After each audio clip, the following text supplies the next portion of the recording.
So this guy was one of the smoothest left wingers in New Brunswick sports history, in junior hockey history, the NCAA, the NHL. Even though the statistics didn't bear it out, high quality of play in every team he played for. Played for a quarter century at the highest elite level for numerous teams. Of course, we got to be talking about the pride of Shediac, New Brunswick, and I've had an honor to cover him through the years for various franchises. The very, very talented Scott Pellerin. Now, Scott Jacques-Frédéric Pellerin was born January 19th, 1970, what they call a new decade baby. He played professional hockey for a number of years, including the NHL between 92 and 2004.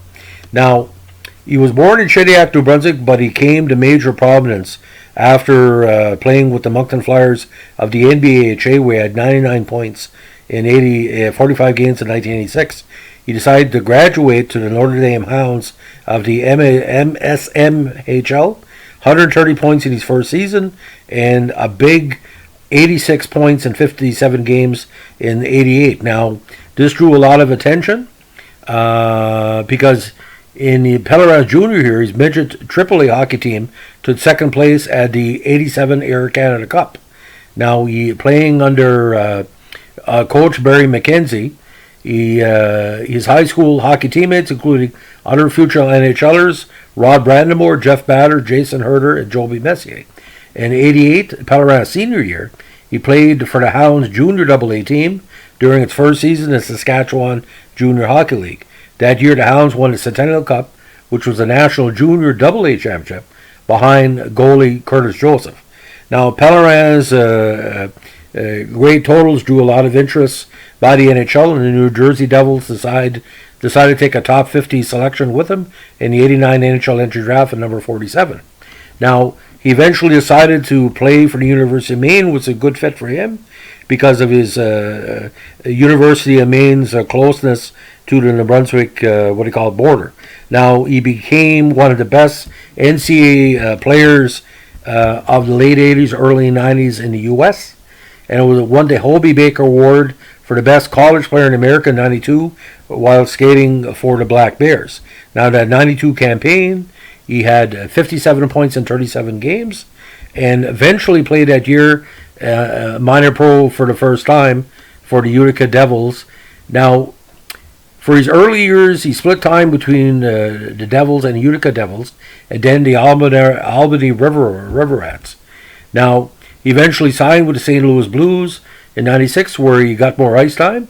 His best season in the NHL came with the Blues in 99, where in 80 games he broke the 20-goal mark and had 41 points. Now, in 2000, Pellerin was claimed by the Minnesota Wild in the 2000 NHL expansion draft, but it was traded to the Carolina Hurricanes for the rights of Askat Rakamallatten and 2 draft picks at the trade deadline. He then signed with the Boston Bruins in 2001, but after a rough stretch where he had only 1 goal in 35 games, he was placed on waivers and eventually claimed by the Dallas Stars.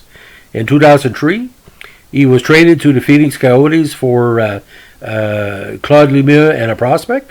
He then re-signed with St. Louis later on, but only managed 2 games for the team, having been assigned to AHL's Worcester Ice Cats. He retired in 2004, and in total, Pellerin played a distinguished 536 regular season games in the NHL, with 52 goals and 126 assists for 198 points. Now, since 2015, he served as Director of Player Development for the Toronto Maple Leafs of the NHL. He was eventually promoted to Senior Director of Player Development in August 2018, with Stéphane Robidas eventually promoted to take his place. Now, Hall of Fames have been really good to him over the years. 97, Pellerin was inducted to the University of Maine Hall of Fame, and in 2008, a very, very important and distinguished induction in the New Brunswick Sports Hall of Fame, joining the many NHLers that we've been profiling here on our podcast channel. We've been talking with the different great players, Danny Grant and all the outstanding players from the 1920s up.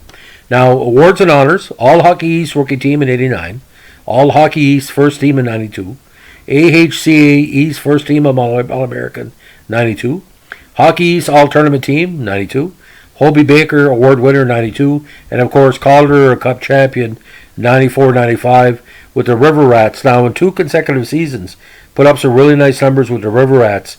3 consecutive seasons. 86 goals in less than 75 games a season, so some tremendous totals. Now, that year with St. Louis in 99, of course, St. Louis had a slight playoff run that year, and he had 1 goal in the playoffs. Minnesota, 2001, split time with Carolina, to 44 points that season. But we still don't know why his offensive production went down. Like in 68 games in 02, only 4 goals, but mostly like as an offensive forward at the time. But I mean, you got to look at this, ladies and gentlemen. Played with New Jersey, St. Louis, Minnesota, Carolina, Boston, Dallas, Phoenix, and St. Louis yet again. A very in-demand player. Now, final NHL totals, like I said, 198 points. Regular season, 3 points in 37 playoff games. AHL numbers, tremendous. 304 points in 328 games, including 120 goals, and 22 points and 12 goals in 38 playoff games. Now, he was also distinguished as well, one of the few players in World Junior history for Team Canada to attend university at such a high level and play for the World Juniors. 1990, he had 2 goals in 7 games for that squad. So some tremendous numbers. But I'll remember University of Maine Black Bears have always had a lot of followers in New Brunswick. But when Pellerin was playing there, and later Paul Correa, they became kind of New Brunswick's, not say Maine college team, but you looked at University of Maine Black Bears as one of our university squads. We already know University of Moncton, Frankton, and St. John. All the provincial teams in New Brunswick are very important, men and women. But for some reason, University of Maine Black Bears, and it wasn't just Pellerin too, there were some really nice prospects that he played with. And Corey LaRose later on. And I spoke to Corey LaRose's father years before that Corey had played with the University of Maine, and he always said Pellerin was a role model for a lot of people that have gone on to university play. Now I want you to look into this, ladies and gentlemen. Since Pellerin made University of Maine, there's been tons of New Brunswick players, male and female, have gone on to university success, and most notably my old pal Jeff Winchester from Dalhousie, playing University of Alabama Huntsville, and different skaters like that. And the Notre Dame Hans program, I've talked to and been acquaintances with people who supported the program. The Notre Dame program was one of the best, ladies and gentlemen, and I still think that so many players got developed. But imagine, you have all those options in a player, and we have affection in the Maritimes from players from Saskatchewan, not just because what happened with the Humboldt, but a lot of players from New Brunswick have gone on to sports success in Saskatchewan.